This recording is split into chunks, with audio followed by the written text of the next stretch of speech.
할렐루야. 코끝에 찬바람이 느껴지는 10월 첫 주일, 하나님 앞에 나와 예배를 드리는 모든 성도님들 심령과 가정과 직장마다 10월 한 달 동안도 하나님께서 좋은 열매, 풍성한 열매, 가치 있는 열매들로 채워주시기를 주님의 이름으로 축원합니다. 옆에 계신 분들과 함께 인사하겠습니다. 잘 오셨습니다. 함께 은혜 받게 되어 반갑습니다. 축복합니다. 축복합니다. 가슴에 손을 얹고 우리 자신을 이렇게 축복하며 우리 신앙을 고백합니다.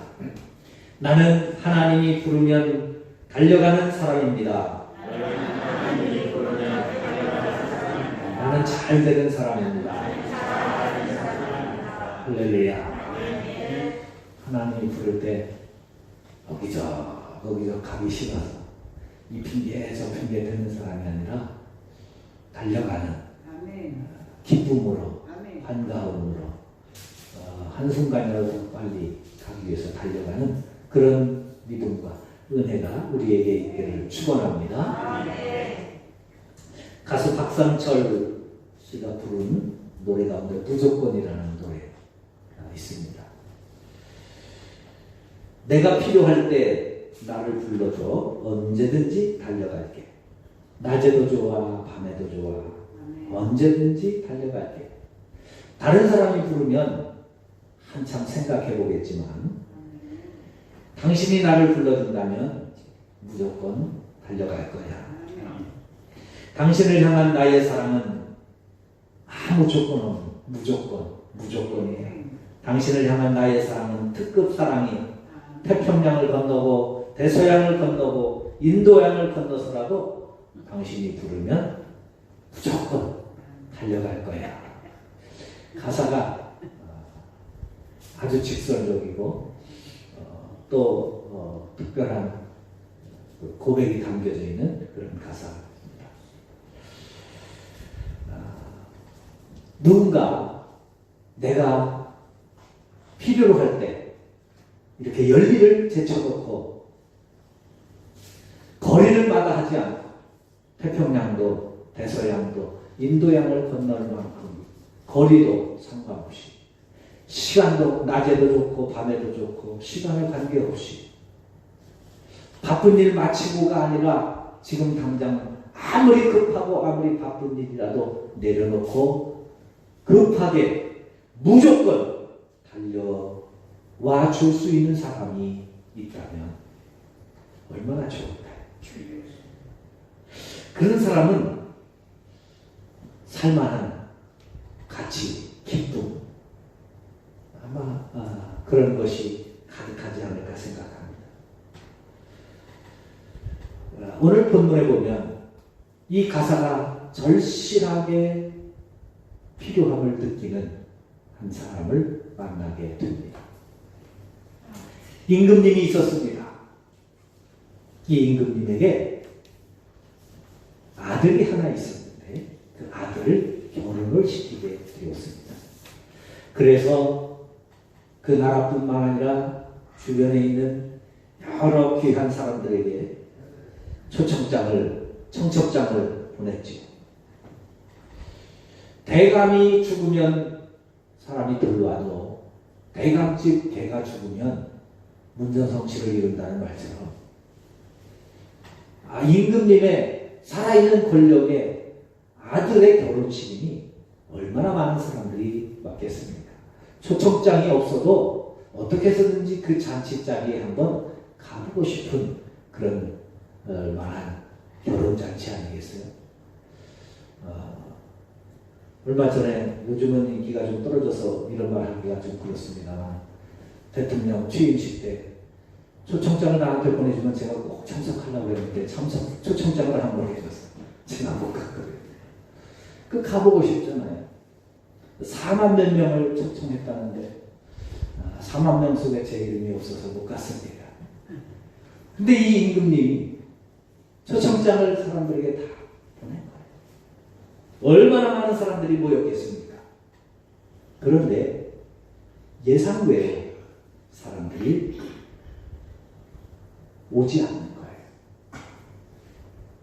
심지어 오늘 본문 3절에 보면 그 잔치에 참여하는 것을 싫어했다고 표현하고 있습니다. 임금님 아들의 결혼인데 초청장이 없어도 참석하고 싶어 할 텐데 초청장을 받은 사람들이 참석하지 않을 뿐만 아니라 참석하는 것을 싫어한다니 이게 웬일일까요? 임금님은 뭔가 착오가 있을 것 있다고 생각을 했습니다. 아니, 초청장을 가지고 갔던 종들이 뭔가 신뢰를 범했나? 잘못했나? 그래서 그 종들이 아닌 다른 종들을 보내면서 초청자들에게, 초청받은 사람들에게 당신들이 꼭 참석해 주었으면 하는 이유와 그리고 그들이 기분 나빠하지 않도록 그들이 참석하는데 전혀 참석을 해도 그들의 위신이나 그들의 체면이나 그들의 격이 떨어지지 않도록 왕이 최선을 다해서 준비했다는 것을 다 밝혀줍니다. 자기 소를 잡고 살찐 짐승을 잡고 온갖 모든 것을 다 갖추고 혼인잔치를 준비했으니 꼭 참석해달라고 자세한 설명과 함께 다른 종들을 보내어서 잔치에 초청을 합니다. 그런데 그렇게 정중하게 초청함에도 불구하고 이 사람들은 여전히 거절을 합니다. 어떤 사람은 사업이 바쁘다고 사업하러 돌아가고 어떤 사람은 급한 일이 있다고 자기 밭으로 일을 하러 갑니다. 그리고 다른 사람들은 심지어 임금이 보낸 종을 잡아서 모욕도 주고 심한 모욕도 주고 심지어 죽이기까지 했다는 겁니다. 임금이 어떻게 했겠습니까? 군대들을 보내서 온 동네를 초토화시켰습니다. 불태워버리고 사람들을 다 죽여버리는 거죠. 그리고 임금님이 생각했습니다. 그 사람들은 내 잔치에 들어올 자격이 없는 사람들이다. 그래서 그 사람들을 다 진멸하고 종들에게 말합니다. 지금부터 다시 명령한다. 지금부터 나가는데 사람 가리지 마라. 그 사람이 좋은 사람이냐 나쁜 사람이냐 많이 배웠느냐 못 배웠느냐 우리 잔치의 격이 맞느냐 안 맞느냐 따지지 마라. 만나는 사람마다 가서 초청장을 주고 손님들을 모셔와라. 그래서 종들이 나가서 만나는 사람들마다 선한 사람이든 악한 사람이든 누구나 다 만나는 대로 초청을 했습니다. 사람들이 잔치 자리에 다 참석을 했습니다. 잔치 자리가 꽉 찼습니다. 그제서야 임금이 혼인 잔치를 진행하면서 사람들을 찾아다니면서 인사를 하기 시작합니다. 그런데 사람들을 찾아가서 인사를 하는데 한 사람이 눈에 딱 띄는 거예요. 보니까 이 사람은 결혼 예복을 입지 않은 거예요. 이 이스라엘 나라는 결혼식을 할 때 결혼식에 참여하는 사람들이 예복을 입고 참석하게 합니다.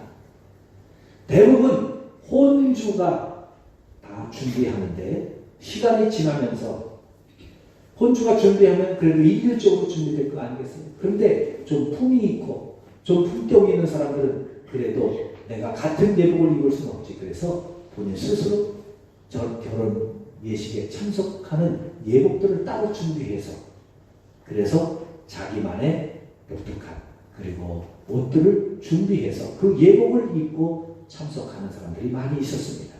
그러나 일반 국민들은 따로 그런 것을 준비할 여력이 없기 때문에 혼주가 준비해 놓은 예복을 들어오는 입구에서 요즘 우리는 식당에 갈 때 이거 딱지 붙여주는 것처럼 예복을 다 나눠주는 거예요.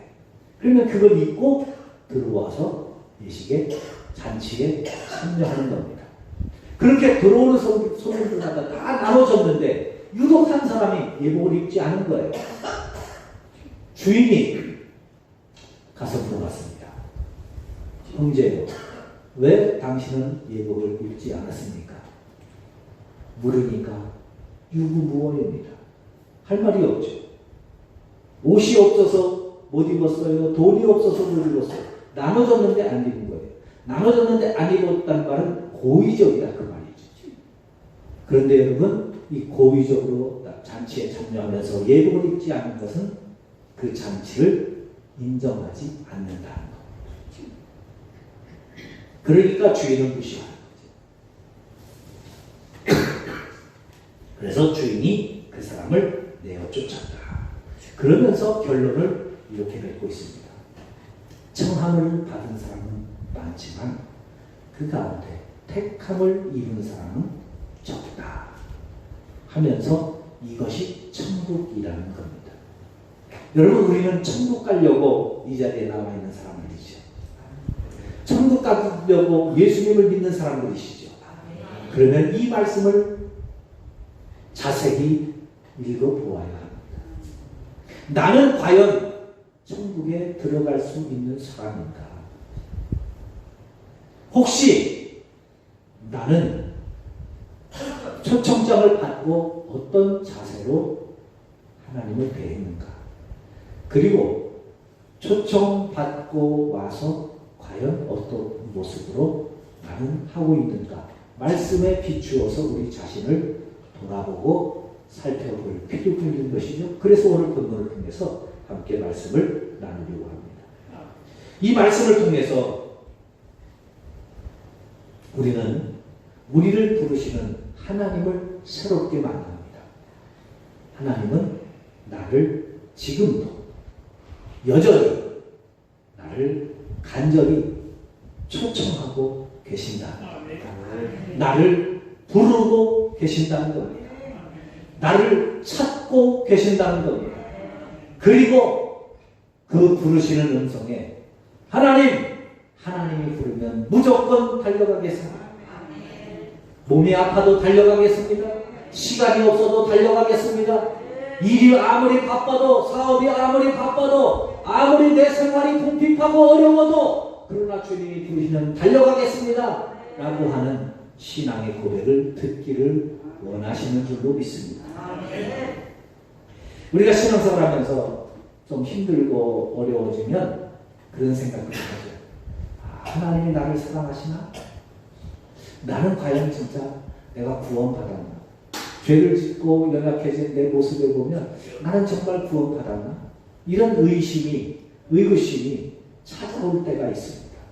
늘 그런 의심이 든다면 이건 심각한 거죠.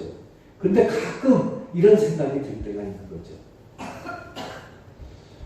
여러분, 그렇게 생각이 들 때는 내가 너무 어려운데, 나는 그래도 힘들어서 하나님 앞에 기도하는데 뭔가 하나님이 나에게 주시는 사인이 없고 응답이 없고 힘들고 그러면 그런 생각이 드는 거예요. 하나님이 나를 사랑하시나? 나는 정말 구원받았나? 그 대답에 대해서, 그 질문에 대해서 오늘 본문에 예수님은 분명하고 정확하게 대답해 줍니다. 예, 맞습니다. 하나님은 여러분들을 사랑하고 계십니다. 그래서 여러분을 초청하고 계시는 겁니다. 여러분 생각해 보세요. 우리 아들 결혼을 하는데 원수를 만나기 싫어하는 사람, 꼴 보기 싫은 사람을 초청하는 사람이 있겠어요? 그 사람이 결혼잔치에 참석하면 뭔가 결혼을 회방할 것 같은 그런 사람이 참석하는 걸 원하는 사람이 있겠습니까? 그런 사람은 없죠. 오히려 그런 위험이 있으면 밖에 사람들을 세워서 그런 사람들이 들어오지 못하게 막을 거예요. 초청하는 사람은 축복받고 싶은 사람, 축복받고 싶은 사람, 그리고 진짜 축하받고 싶은 사람, 그런 사람들에게 초청장을 주는 것이죠. 아니면 최소한 그 사람은 나에게 도움은 될 것이야. 다른 도움은 못 돼도 부족이라도 하겠지. 뭐 이런 도움이 될 만한 사람들을 부르는 거지, 전혀 도움이 되지 않을 그런 사람을 부르는 것은 없지요. 그런데 오늘 보는 성경을 보면 하나님은 계속해서 우리를 부르신다고 말씀합니다. 3절 보실까요? 그 종들을 보내어 그 청한 사람들을 혼인잔치에 오라 하였더니, 이미 임금님은 초청장을 다 보냈어요. 축하받고 싶은 사람, 만나고 싶은 사람, 그 사람들에게는 초청장을 다 보냈어요. 그런데 오지 않으니까 종들을 다시 보내서 다시 청하는 겁니다. 다시 오라는 거예요. 4절에 다른 종들을 보내며 청한 자들에게 다시 초청합니다. 계속 초청한다는 거예요. 초청장 한 번 보내는 것으로 다 끝나지 않아요. 초청장 보내고 사람 보내고 다시 안 하니까 또 다른 사람을 보내서 다시 잔치에 설명하고 꼭 와달라고 정중하게 부탁하고 참석하는 사람들이 품격이 떨어지지 않도록 예를 다해 준비했음을 보여주면서 그 잔치 자리에 초청하는 겁니다. 임금님의 진심이, 임금님의 사랑이, 임금님의 정성이 내가 당신을 부르는 것이 예의상 부르는 게 아니에요. 당신을 초청하는 것이 그냥 인사치레로 하는 게 아닙니다. 하는 것들이 오늘 본문에 나와 있잖아요. 여러분, 우리를 부르는 것이 당신은 와도 좋고 안 와도 좋은 그런 사람이 아니라는 것을 우리에게 말해주고 있습니다.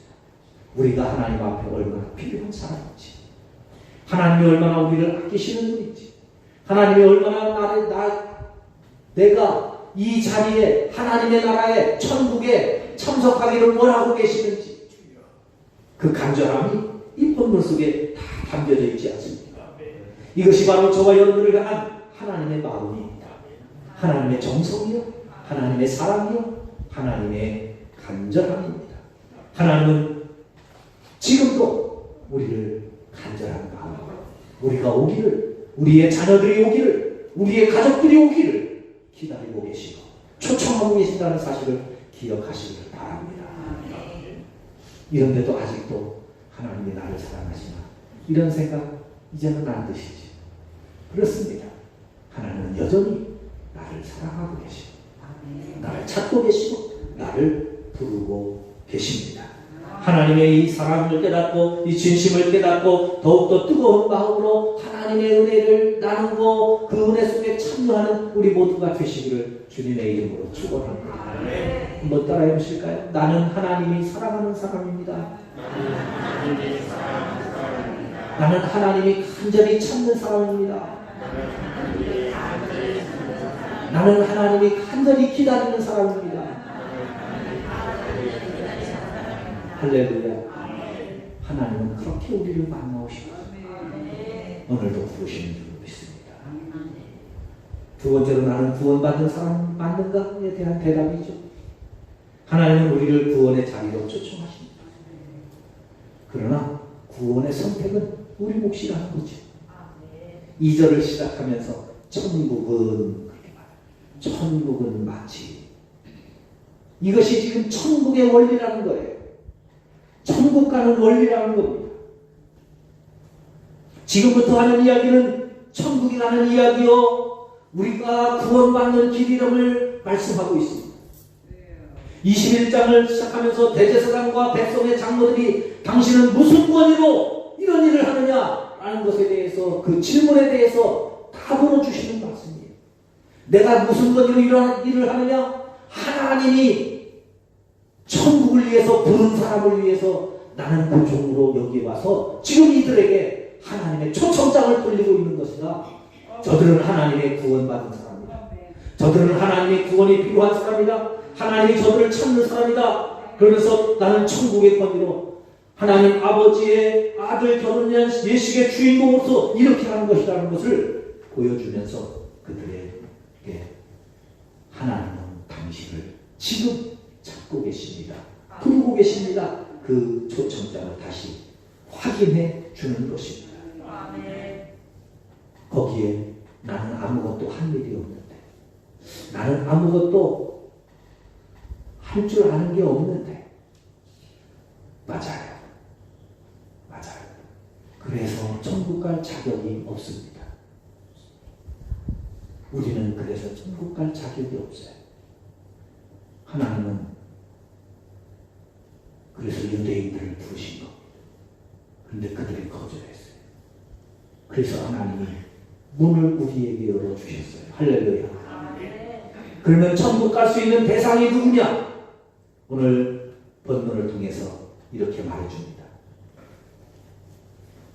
9절에 네 거리 길에 가서 사람을 만나는 대로 혼인잔치에 청하여 오라 한대. 여러분 길에 다니면서 혹시 전도지 한 장 받아보신 적이 있으신가요?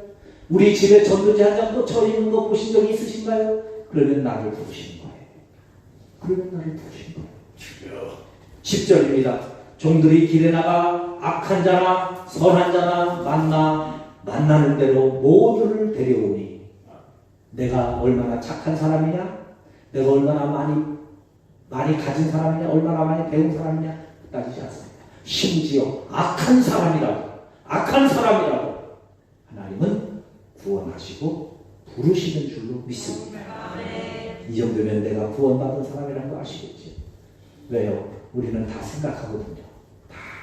나는 그래도 그 정도 악한 사람은 아니야. 악한 사람이라도 하나님이 부르셨다는데 우리는 그 정도는 아니잖아요. 아브라함은 하나님의 부르심에 순종해서 하나님을 만나 그의 인생이 바뀝니다. 여러분 아브라함이 하나님을 만날 수 있는 사람이었나요? 아니잖아요. 그는 가나안에 사는 사람도 아니고 저 갈대아우 바벨론 지역에 살던 사람입니다. 그 집안은요 예수 믿을 집안이었습니까? 아니요. 그 아버지는 우상을 만들어 파는 장사꾼이었어요. 요즘으로 이야기하면 불상을 만들어 파는 집안이었다고 말합니다.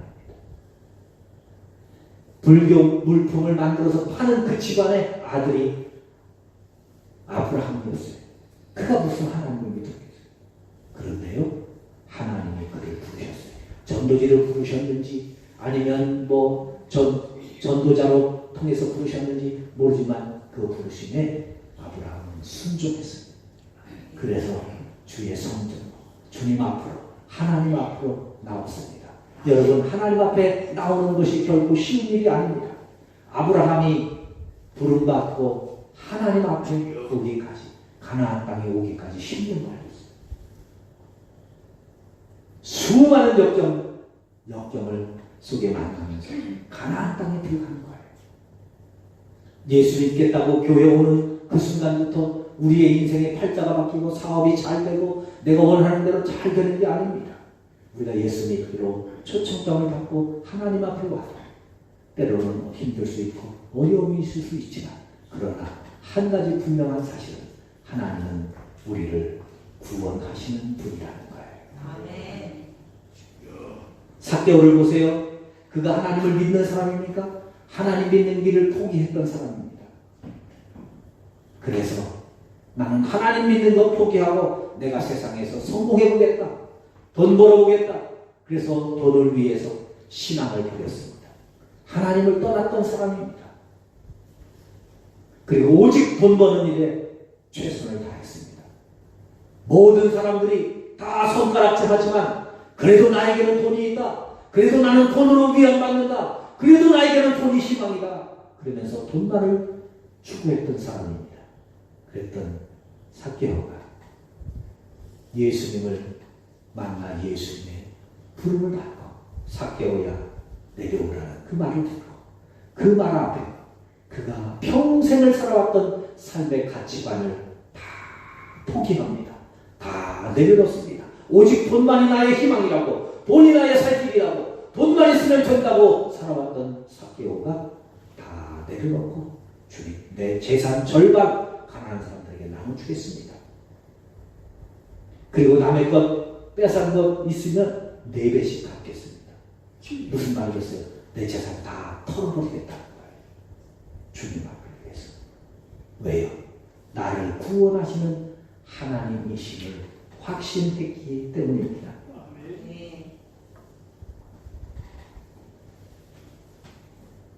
하나님은 아브라함을 부르시고 삭개오를 부르시고 저와 여러분들을 오늘도 부르셔서 구원하십니다.